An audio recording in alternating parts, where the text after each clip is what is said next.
በምስራቅ ወለጋ ዛሬ ከጠዋት ጀምሮ በሜካናይዝድ የታገዘ ውጊያ መቀስቀሱ ተሰምቷል። ብልጽግናው በከፈተው መጠነ ሰፊ ዘመቻ በዞኑ ኪረም ወረዳ የስልክ አገልግሎት ሙሉ በሙሉ ተቋርጧል። በንጹሃን ላይ ጭምር ያነጣጠረ ውጊያ እንደቀጠለ መሆኑ ሲገለጽ፣ ከስፍራው ያመለጡ ነዋሪዎች ያደረሱንን መረጃ በቀዳሚው ዜናችን ይዘነዋል። የብልጽግናው የምክክር ኮሚሽን ሌላ አደጋ አጋጥሞታል ተብሏል። በርካታ ተሳታፊዎች አዳራሹን ጥለው ሊወጡ መሆናቸውም ተሰምተዋል። ሽመልስ አብዲሳ ተሳታፊዎችን ይዞ አስቸኳይ ስብሰባ ተቀምጧል። የአዲስ አበባ ጉዳይ አዳራሹን አናግቶታል። በተሳታፊዎች የተደረገባቸው ዛቻና ማስፈራሪያ ለጣና ሳተላይት ቴሌቪዥን ደርሶታል። ዝርዝሩን አብራችሁን ስትቆዩ ትሰሙታላችሁ። የሃይማኖትና የዘመናዊ ትምህርት ፍሬ የቃልና የጽናት ተራራው በሃይማኖታዊ ስርዓትና በዘመናዊ የዩኒቨርሲቲ ትምህርት በጥበብ የታነጸው ከወጣትነቱ ጀምሮ ለቆመለት ዓላማ ታማኝ በመሆን ያለፈው ከሜጀር ጄኔራል ውባንተ ባተ የደም አደራ እስከ ጎንደር ጠቅላይ ግዛት አንድነት የቁርጥ ቀን ልጅ ሆነው በእሳትና በብረት መካከል ቆሞ ተስፋ የቆረጡ ልቦችን በእምነት ያበረታው የቆሰለ አካሉን ሳይሆን የህዝቡን አደራ አስቀድሞ በየግንባሩ ታሪክ የጻፈ የቁርጥ ቀን ጀግና በሴራ ማዕበልና በከባድ መሳሪያ እሳት ያልተንበረከከው የጎንደርን አንድነት በደሙና በጥበቡ ያስተሳሰረው አርበኛ ጌታሰው በሬ ከውጊያው አውድማ እስከ መስዋዕትነቱ ዋዜማ የነበረውን የጽናት የጀግንነትና የቁርጠኝነት ታሪክ የሚዳስሰው ሌላኛው መሰናዷችን ነው። ዋሽንግተን ከኢራን ጋር ጦርነት የጀመረችበትን የኒውክሌር ጉዳይ ለባህረ ሰላጤዋ ሀገር መፍቀዷ ተሰምተዋል። ዓለም አቀፍ ተንታኞች ስምምነቱን አስደንጋጭ ሲሉ ጠርተውታል። ባለስልጣኗም አስጠንቅቀዋል። ከውጭ የያዝነው ሌላኛው መረጃችን ነው። አብራችሁን ስትቆዩ ሰሙታላችሁ። ሰላም ጤና ስጥልን። በዓለም ዙሪያ የምትገኙ የጣና ሳተላይት ቴሌቪዥን ተከታታዮች ለሐምሌ 28 ያዘጋጀናቸው ወቅታዊ ያልተሰሙ መረጃዎች ከዚህ ሰዓት ጀምረው ወደ እናንተ ይቀርባል። አብራችሁን ቆዩ።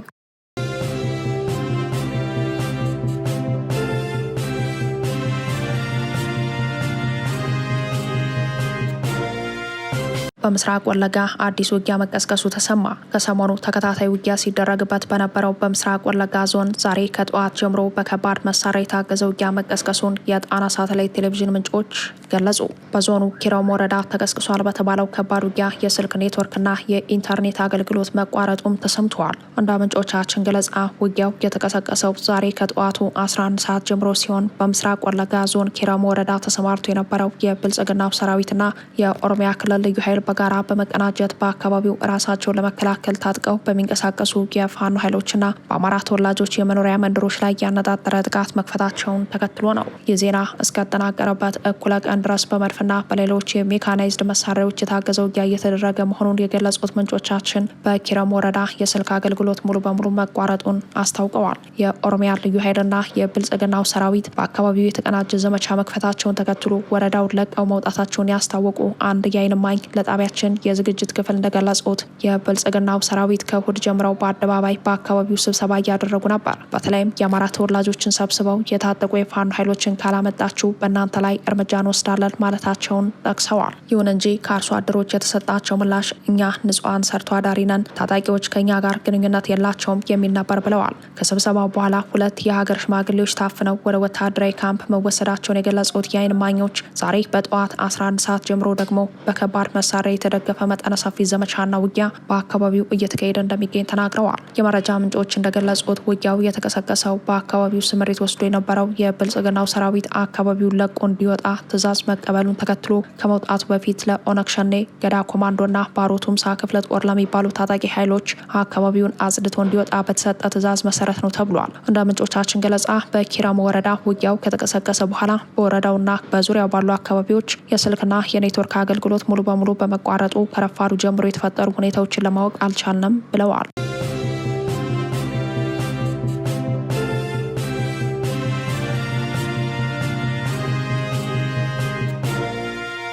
ኦህዴድ አስቸኳይ ስብሰባ ተቀመጠ። በአዲስ አበባ እየተደረገ ባለው የምክክር ጉባኤ ላይ ተቃውሞ የገጠመው የኦህዴድ ብልጽግና አስቸኳይ ስብሰባ መቀመጡ ተሰምተዋል። በአቶ ሽመልስ አብዲሳ አስተዳደር አስቸኳይ ስብሰባ የጠራው ደግሞ በብሔራዊ ምክክር ኮሚሽን ውስጥ የአዲስ አበባ ጉዳይ በተፈጠረው ውዝግብ ነው ተብሏል። ለጣና ሳተላይት ቴሌቪዥን ከስፍራው የደረሱ መረጃዎች እንደሚያመላክቱት በኦህዴድ በኩል በተያዘው አቋም አዲስ አበባ የኦሮሚያ ክልል መቀመጫና ዋና ከተማ መሆኗ በክልሉ ህገ መንግስት የተደነገገ በመሆኑ ከተማዋ ከኛ ባለቤትነት አትወጣም፣ ይህ ካልሆነ የምክክሩ አካል አይደለንም የሚል ነው ተብሏል። ምንጮች ለጣና ሳተላይት ቴሌቪዥን ያደረሱን መረጃ እንደሚያመላክተው የኦህዴድ ብልጽግና በዚህ መንገድ የያዙት አቋማቸው ካልተከበረ ከምክክር ኮሚሽኑ ሂደት አቋርጠው እንደሚወጡ ዛቻና ማስፈራሪያ እያደረሱ መሆናቸው ተገልጿል። ከዚህ በፊት በነበረው 8ኛ ቀን የምክክር መድረክ አዲስ አበባ ከቀረቡላት 4 አማራጮች በብልጽግናው ሊቀመንበር በኩል አዲስ አበባና ድሬዳዋ የፌዴራል ተጠሪ ከተሞች ሆነው እንደሚቀጥሉ አቅጣጫ ተቀምጦ እንደነበር መዘገባችን ይታወሳል። በአሁኑ ወቅት የምክክር መድረኩ በከፍተኛ ውጥረት ውስጥ እንደሚገኝ የገለጹት ምንጮቻችን የብልጽግናው ሊቀመንበር የመጀመሪያ እቅዳቸው ተቃውሞ በማስተናገዱ የአቶ ሽመልስ አብዲሳን ሀሳብ ደግፈው በእርሳቸው አስተባባሪነት የኦህዴድ ሰዎች አስቸኳይ ዝግ ስብሰባ መቀመጣቸው ተረጋግጧል። ከዚህ በፊት በነበረው የብልጽግና ማዕከላዊ ኮሚቴ የሀገሪቱ መዋቅር ከቋንቋ ጎሳ ወደ ጂኦግራፊያዊ አቀማመጥ ይመለስ ተብሎ የተሰጠውን አቅጣጫ የኦሮሚያ ጨፌ በናዝሬት አስቸኳይ ስብሰባ መሻሩ የሚታወስ ሲሆን የአሁኑ ስብሰባ ከዚያ ጋር በተመሳሳይ መልኩ የአቋም ማስቀየር ጫና ለማድረግ የታለመ መሆኑ ተሰምተዋል። ከዚህ በተጨማሪም ከሌላ ብሔር የተገኙት ተሳታፊዎችን በኦህዴድ ብልጽግና አጀንዳ ዙሪያ ለማሳመን እየተሞከረ መሆኑን የገለጹት ምንጮቻችን በአዲስ አበባ ጉዳይ ላይ የተለየ አቋም ያላቸውን ተሳታፊዎች ለማሳመን የተለያዩ ጥቅማ ጥቅሞችን በማቅረብና ዛቻና ማስፈራሪያ በማድረስ ሙከራ እየተደረገ መሆኑን ተከትሎ ውጥረት ነግሷል ተብሏል። በአሁኑ ሰዓት በአዳነች አቤቤ የሚመራው የአዲስ አበባ ካቢኔን ጨምሮ በሌሎች የኦህዴድ ባለስልጣናት በርካታ ተሳታፊዎች የደህንነትና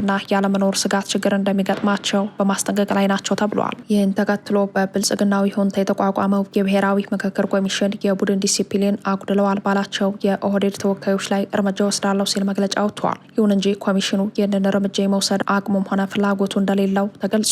ለዚህ ዋነኛ ምክንያት ደግሞ የምክክር ኮሚሽኑ አስቀድሞ ሲደራጅ ጀምሮ ለኦህዴድ ፍላጎቶች ማስፈጸሚያ እንዲመች ተደርጎ የተቀረጸ በመሆኑ ነው። ይባንዴ እንዳለ በኦሮሚያ ክልልና በዙሪያው በሚገኙ የሸገር ከተማ አካባቢዎች የተደራጁ ቡድኖችና የኦህዴድ ባለስልጣናት ተሳትፈውበታል የተባለ አሰቃቂ የወንጀል ድርጊት መፈጸሙ ተሰምተዋል። የመረጃ ምንጮች ለጣና ሳተላይት ቴሌቪዥን እንደገለጹት በሸገር ከተማ በተለይም ባንፎና አሸዋ ሜዳ ተብሎ በሚጠራው አካባቢ በህገወጥ የመሬት ሽያጭ፣ በሰው ዝውውርና በኮንትሮባንድ የተሰማሩ አካላት ወጣቶችን ለጥቃት እያጋለጡ ነው ተብሏል። ይህ ድርጊት በተለይም ሜልባላው እንጂ በተባለ ቦታ እንደሚፈጸም የገለጹት ምንጮች የአካባቢው የጸጥታ ኃላፊዎችም የወንጀል ድርጊቱ መሪ መሆናቸው ተገልጿል። የወንጀል ድርጊቱ ከዚህ በፊት ከተጋለጠው የቡድን 120 ጋር ተመሳሳይነት እንዳለው የገለጹት ምንጮቻችን በዚህም በርካታ ወጣቶች በአደባባይ ጥቃት እየተፈጸመባቸው ህይወታቸው ስለማለፉ ተሰምተዋል። ከዚህ በተጨማሪም በግል ስራ የሚተዳደሩ በተለይም የአማራ ባለሀብቶች በከተማ ውስጥ እየታገቱ በሚሊዮን የሚቆጠር ገንዘብ እንዲከፍሉ መደረጋቸውንና መክፈል ያልቻሉ 3 ግለሰቦች በግፍ መገደላቸው ተረጋግጧል። በአሁኑ ሰዓት ለደህንነታቸው ስጋት ያደረባቸው የአማራ ባለሀብቶች ቤት ንብረታቸውን ጥለው እየወጡ መሆናቸው የተገለጸ ሲሆን ይኸው በአካባቢው ባለስልጣናት የሚመራው ህገወጥ ቡድን ለቀው የሸሹ ባለሀብቶችን መሬት እየሸጠ መሆኑ ነው የተሰማው።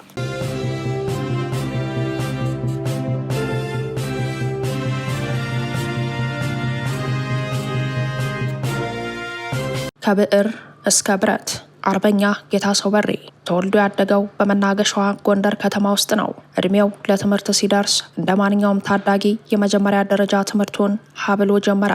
ገና በህፃንነቱ ከመልካም ቤተሰቦቹ በሃይማኖታዊ አስተምሮ አፉን የፈታው አርበኛ ጌታሰው በሬ ወደ ትምህርት ዓለም ሲቀላቀል የአስኳላ ቀለምንና የአብነት ትምህርትን አቀናጅቶ አጥንተዋል። በመናገሻዋ ጎንደር ከተማ የመጀመሪያና የሁለተኛ ደረጃ ትምህርቱን በስኬት አጠናቆ ለከፍተኛ ትምህርት ወደ ጅግጅጋ ዩኒቨርሲቲ የተቀላቀለው አርበኛ ጌታሰው በሬ በዚህ ጊዜ በአማራ ህዝብ ላይ የሚፈጸሙ ስርዓት መር በደሎችን እየተረዳ መጣ። በሁሉም ተቋማትና አደረጃጀቶች ውስጥ የሚገኙ የአማራ ተወላጆችን በተቀናጀ የደህንነት ቡድን እየተከታተለ በታጠቁ አጋዚዎቹ ጥቃት ይፈጽም የነበረው የወቅቱ የኢህአዴግ ህወሓት መንግስት በጅግጅጋ ዩኒቨርሲቲ መሰል ተግባራትን ሲፈጽም አርበኛ ጌታሰው በሬ ተመልክተዋል። ፖለቲካውን በሩቅ አድርጎ በአብነትና ዘመናዊ ትምህርቱ ላይ ትኩረት ሰጥቶ ይከታተል የነበረው አርበኛ ጌታሰው በሬ በጅግጅጋ ዩኒቨርሲቲ ውስጥ የተማሪዎችን አደረጃጀት በመፍጠር የፖለቲካ ትግሉን ጀመረ። የአማራ ተማሪዎች ማህበር በጅግጅጋ ከሌሎች ጓዶቹ ጋር መሰረተ። በተለይም በዩኒቨርሲቲ ውስጥ አብሮት ይንቀሳቀስ የነበረው የጀግናው ሰጠኝ ባብል ልጅ ሰማዕቱ ፋኖ አስናቀው ሰጠኝ ለአርበኛ ጌታሰው በሬ ጋሻና መከታ ሆኖለት የጋራ ትግል ያደርጉ እንደነበር አርበኛው በራሱ አንደበት ያጫወተው ሰው ምስክርነቱን ሰጥቷል። የ2008 የህዝባዊ እምቢተኝነት አስተባባሪ የነበረው አርበኛ ጌታሰው በሬ በኮምፒውተር ሳይንስ የተሻለ ውጤት አስመዝግቦ በጅግጅጋ ዩኒቨርሲቲ ከተመረቀ በኋላ በተማረበት ሙያ ተቀጥሮ በነጻነት ለመስራት እንደማይችል አውቆታልና ስራ ፍለጋ አልተሰማራም።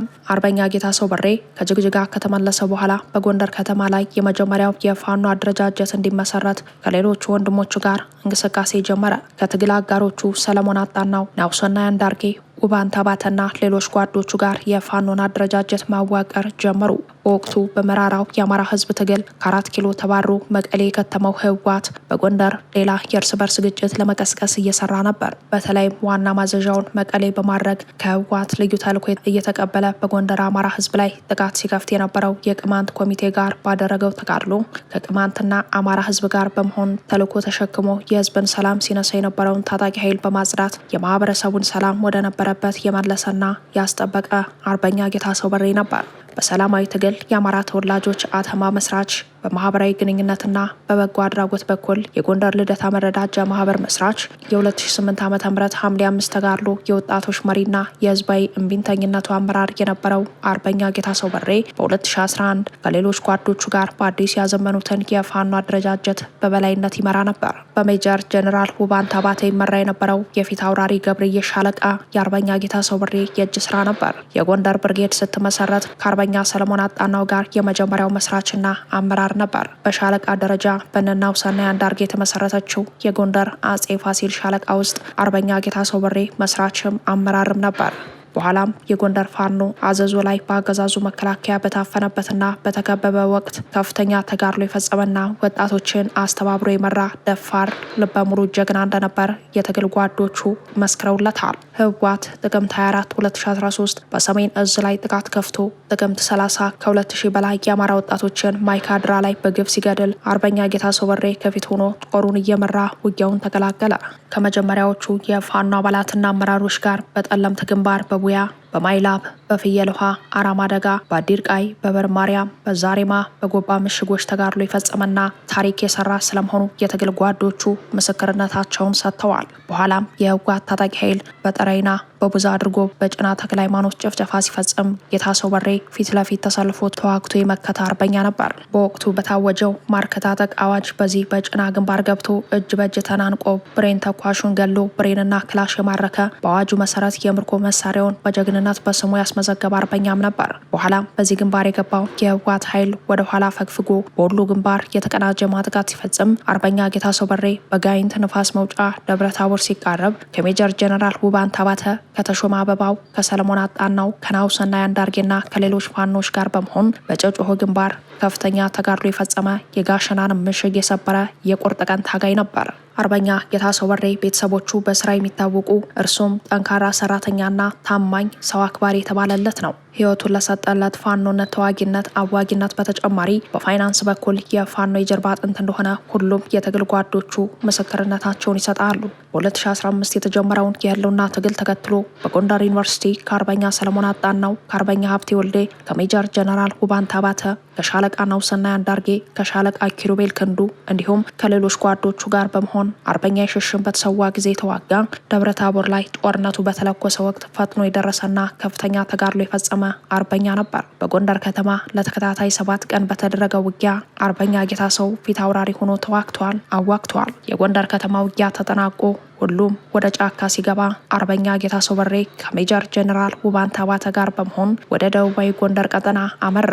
ታላቁ አርበኛ ሜጀር ጀነራል ውባንተ አባተ ክንዴ እያለ ይጠራው የነበረው አርበኛ ጌታሰው በሬ ከመናገሻዋ ጎንደር ከተማ ወጥቶ ሁሉንም የደቡባዊ በጌ ምድር ወጣ ገባ ተራሮች ከአርበኛው ጋር ቃኝቷቸዋል። ለመጀመሪያ ጊዜ የተዋቀረችውና ታሪካዊ የተባለችው ጉና ክፍለ ጦር በሜጀር ጀነራል ውባንተ አባተ ስትመሰረት አርበኛ ጌታሰው በሬ መስራችና አስተባባሪ ነበር። በአንድ ወቅት ታላቁ አርበኛ ውባንተ አባተ ስለ ትግሉ ሲጠየቅ በአንድ እጃችን እየተዋጋን በአንድ እጃችን እያደራጀን ነው ብሎ ነበር። በዚህ ጊዜ በውጊያም ሆነ በአደረጃጀት ከጎኑ የነበሩትና አርበኛ ጌታሰው በሬ ናቸው። አርበኛ ጌታሰው በሬ ከታላቁ አርበኛ ሜጀር ጀነራል ውባንተ አባተ ጋር በመሆን በደቡባዊ ጎንደር ቀጠና በተለይም በደብረ ታቦር ከተማ፣ በሐሙሲት፣ በአንበሳሜ፣ በማህደረ ማርያምና በስቴ መካነ ኢየሱስ ዙሪያ በርካታ ግንባሮች ተዋግተዋል፣ አዋግተዋል። ሜጀር ጀነራል ውባንተ አባተ ገላውዴዎስ ላይ የፊት ለፊት ውጊያ ገብቶ ህይወቱ ሲያልፍ አርበኛ ጌታሰው በሬ በዚሁ ግንባር ነበር።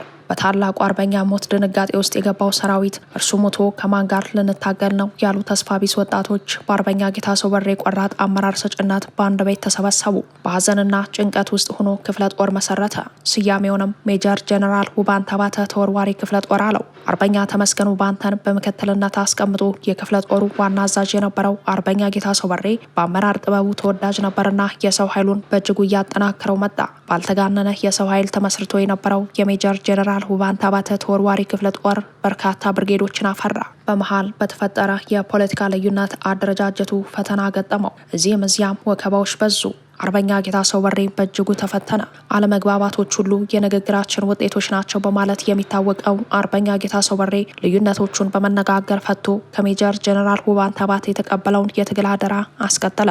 በወቅቱ የብልጽግና ጥምር ጦር አካባቢውን ለቆ ወጥቶ ነበርና አርበኛ ጌታሰው በሬ ያገኘውን ሰፊ ቀጠና እንደ መልካም አጋጣሚ በመጠቀም በስቴ፣ በስማዳ፣ በራስ ጋይንትና ሌሎች አካባቢዎች እየተንቀሳቀሰ ማደራጀቱን ቀጠለ። በመሃል የአገዛዙ ጥምር ጦር በሜካናይዝድ ታግዞ ወደ ወረዳዎች ለመግባት ጦር እየሰበቀ ነው።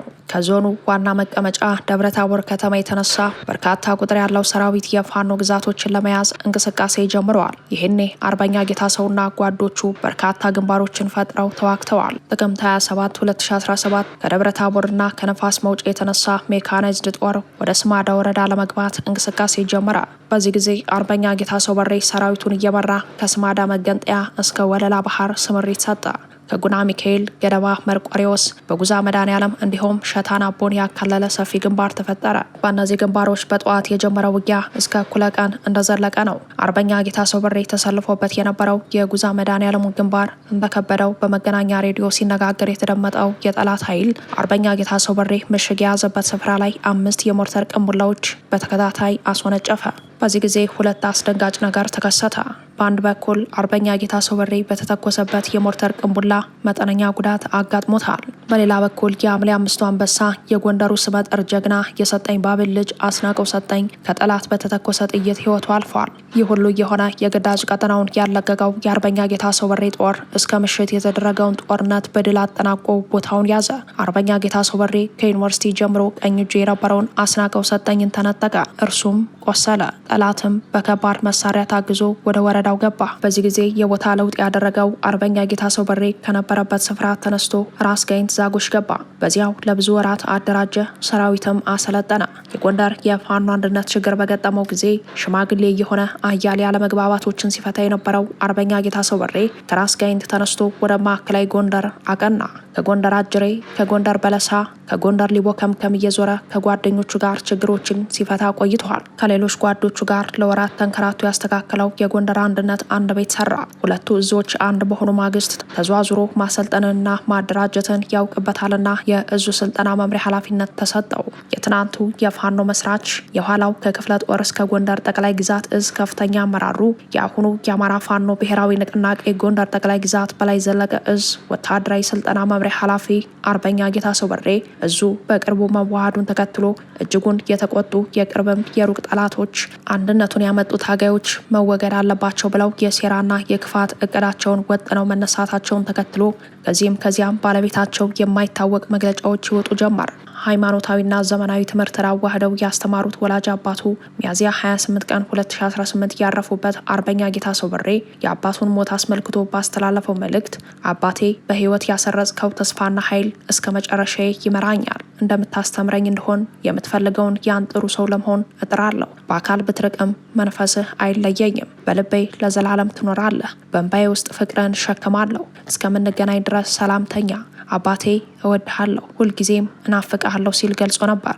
ይህ በሆነ በ88ኛ ቀን አርበኛ ጌታሰው በሬ አንድነቱን ጨርሶ በእንቅስቃሴ ላይ ያለ በጸረ አንድነት ኃይሎች በተቃጣበት ድንገተኛ ጥቃት ወንድሞቹን ተከላክሎ ከጓዶቹ ጋር አብሮ መስዋዕትነትን ከፍሏል ሲል የጎንደር ጠቅላይ ግዛት በላይ እዝ ትናንት በሰጠው የሀዘን መግለጫ አስታውቋል። ጣና ሳተላይት ቴሌቪዥን ለአርበኛው ቤተሰቦች፣ ለቅርብ ወዳጆቹና ለመላው የትግል ጓዶቹ መጽናናትን ይመኛል።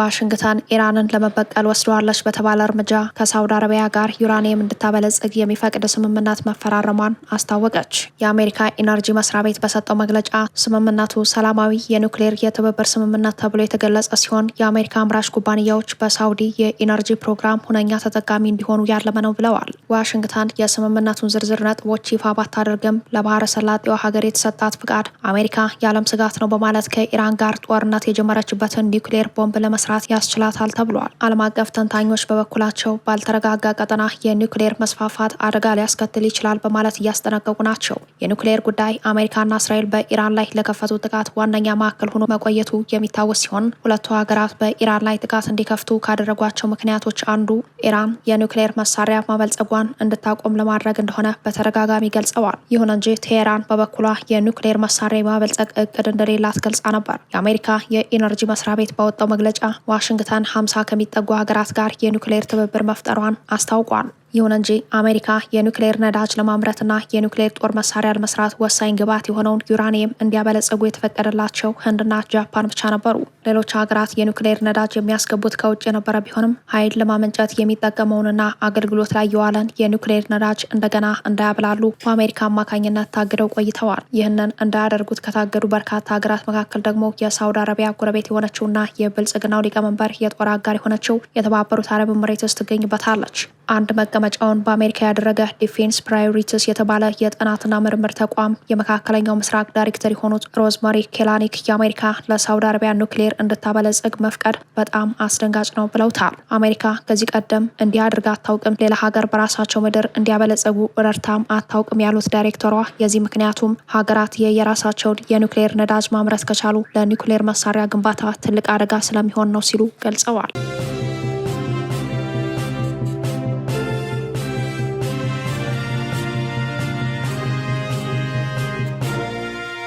ከጣና ሳተላይት ቴሌቪዥን የዛሬ ዜናችን በዚህ ያበቃ። ሰብስክራይብ፣ ላይክ፣ ሼር በማድረግ የቻናላችን ቤተሰብ ይሁኑ። አብራችሁን ስለነበራችሁ እናመሰግናለን። ጤና ይስጥልን።